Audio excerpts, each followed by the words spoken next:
Nobody likes to work harder than they have to, but for us writers, overdoing it can have its benefits. Today I'm going to explain what they are. What's up, guys? My name's Brandon McNulty. I'm a writer, I'm the author of Bad Parts, and welcome to my writing channel. Today I want to talk about the subject of overwriting, which just the sound of that word is just nasty. It sounds like something you never want to be associated with as a writer, but in fact there are some great benefits to overwriting, and I'm going to talk about them in a little bit. But first I just want to define what overwriting is. It's pretty simple. Basically, anytime you have a set writing goal for a project, like maybe you have to write a short story that's 2,000 words, or you have to write a novel that's 80,000 words, or whatever it is, anytime you have a set word count goal and you overshoot that goal, you are overwriting. Now, here's the chief benefit of overwriting.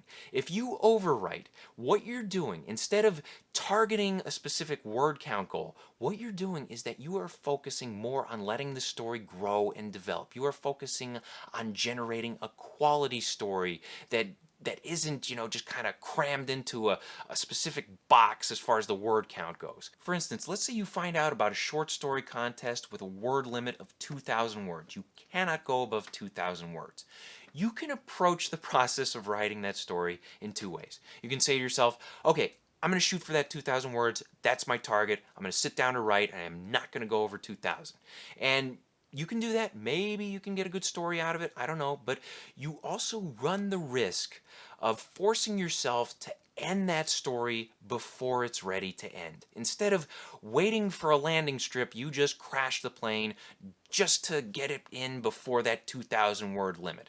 And that's not the best way of doing it. Now let's say instead of shooting for 2,000 words, you let the story develop as it needs to. If it has to be a 2,500 word story, that's fine. If it has to be a 3,000 word story, that's fine. But the important thing is that you're letting the story be something of quality. You're not just jamming it into a box, not just forcing it to be 2,000 words. You're telling an honest story and you're valuing quality over word count. Now obviously if you do overwrite, you're going to have to edit the story down to wherever it needs to be. In the case of maybe writing 3,000 words when you need 2,000, you're going to have to cut 1,000 words, and that can be a painful process, especially if you have a lot of quality stuff going on in that story.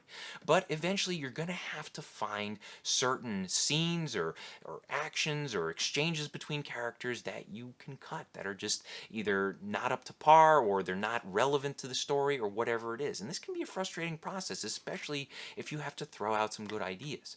But one key thing to remember, and this is the other major benefit of overwriting, the other key thing to remember is that if you do throw away other ideas, don't think of it as throwing them away. Think of it as saving them for later.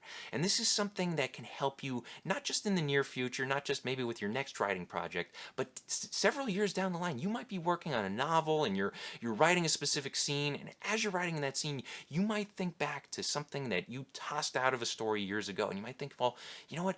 It wasn't relevant to that story, or it wasn't good enough for that story, but I think I can put a spin on it now that I couldn't have back in the day. And now it can really work for me, and it can play a valuable part in this story. If you think of it like this, you're not overwriting at all. You're just generating ideas for the future, and that's a great attitude to have toward it. Saving cut ideas for later is a great writing technique, and if you don't believe me, take a look at the original screenplay for Raiders of the Lost Ark. I'll link it in the description below.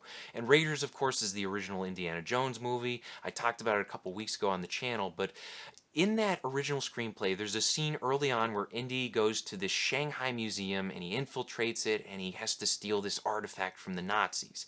Now, while he's trying to escape with the artifact, some Nazis come after him and some samurai come after him, and some guy with a machine gun comes after him, and he starts shooting at Indy. And what Indy does, he takes cover behind this giant gold gong, and it's hanging from the ceiling. And as he's taking cover, the guy who's shooting at him shoots the ropes that are holding onto it, and the gong starts rolling, and Indy has to run behind it until he escapes out an open window.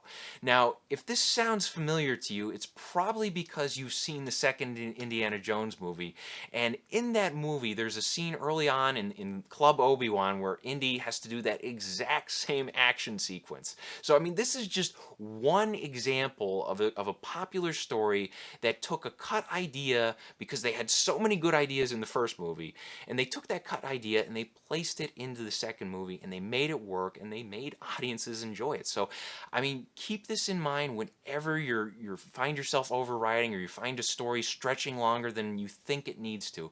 It's okay to overwrite, and it's okay to let your ideas stretch as far as they need to. So I hope this helps. If you want more info on the subject of overwriting, I'll link an article in the description below. It's by a guy named Gavin Hurley, who's a writing instructor, and this article is what inspired me to do today's video. So if you want a more in-depth look into it, he also mentions a couple other benefits that I didn't mention today. Definitely take a look at that article. Question of the day: have you ever written a story that was taken from the cut pieces of another story? Let us know in the comments section below. Thank you guys for watching. Be sure to check out my other videos. Hit the like and subscribe buttons for me. Share this video with a friend.